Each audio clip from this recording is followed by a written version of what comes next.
We have two by-elections coming up on the 2nd of May where the Liberals are competing against One Nation and they are terrified. It's afraid!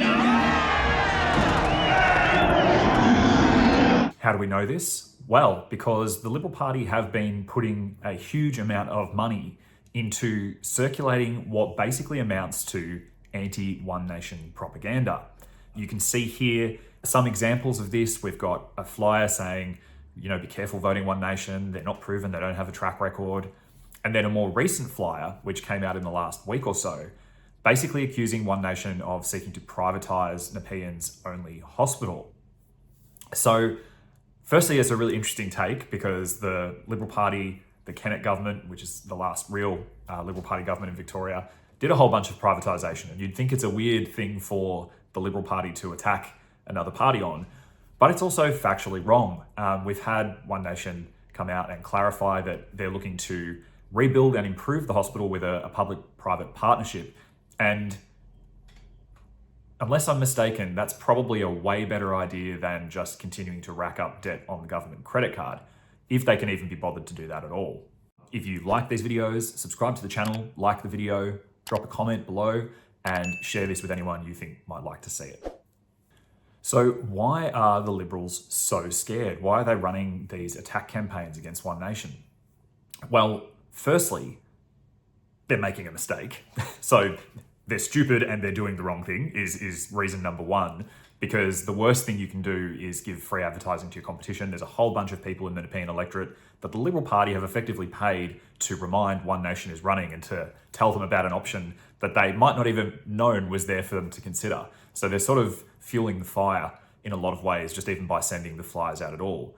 But the other main reason why this is happening is because in both the Farrer by-election, which is a federal by-election in southern New South Wales, and the Nepean by-election, which is a by-election in the state electorate of Nepean for Victoria, in both of those by-elections, the Labor Party aren't running.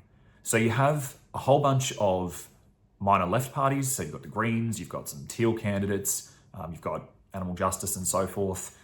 And then you've also got One Nation, you've got the Libertarians in Nepean, but not in Farrer. You've got People First in Farrer. You've got a whole bunch of people competing for these seats.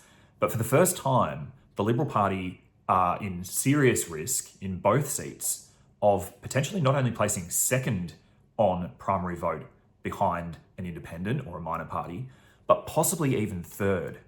Because Labor isn't running, the left vote will probably unify behind either, say, the Greens or a Teal candidate, depending on how those community independents are marketing themselves. These people have to vote. By-elections are compulsory, although they do typically get a lot lower turnout than normal elections.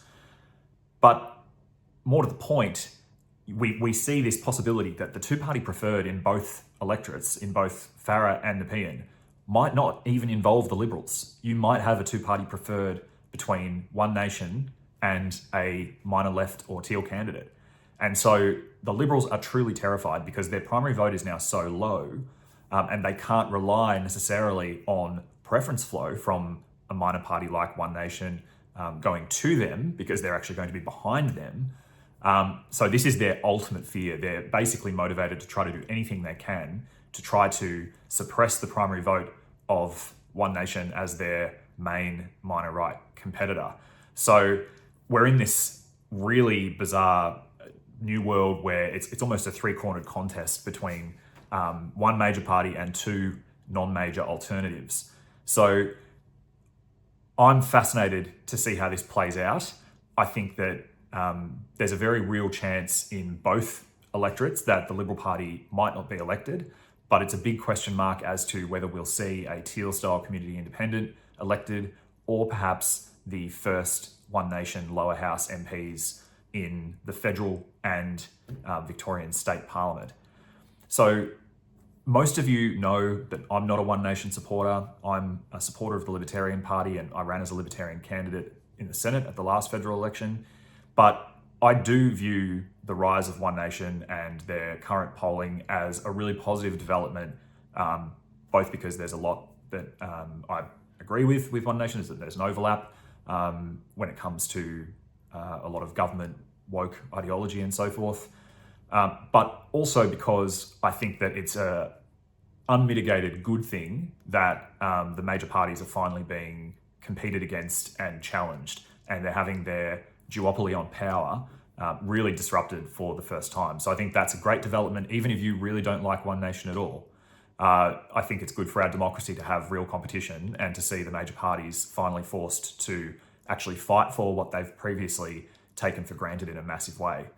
So as an interesting final footnote, the Nepean by-election in Victoria, and when I was researching for this video to just confirm candidates and so on, I actually saw this statement made on the VEC website for the Nepean state by-election.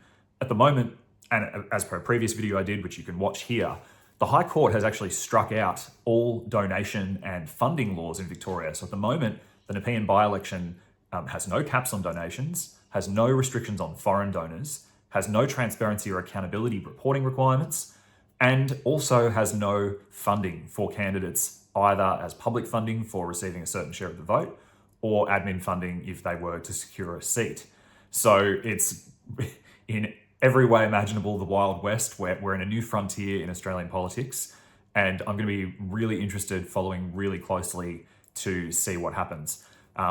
For my part, just an endorsement from me. If you're in Victoria and you are able to vote in the Nepean by-election, I'd encourage you to support Peter Angelico. He's the Libertarian candidate, and he's someone who has a huge amount of business experience. He's a part of the Manufacturing Council in Victoria, and he brings a lot of common sense to the table. So for my part, that's who I would advise you vote for. Our how to vote for the Libertarian Party in Victoria is Libertarian 1, One Nation 2. So if you want to see One Nation get ahead, but you still want to support a party like the Libertarians and a great candidate like Peter, you can do that as well. So as always, I'd love to hear your thoughts. I want to know, if you live in either of these electorates, have you received any anti-One Nation propaganda from the Liberal Party?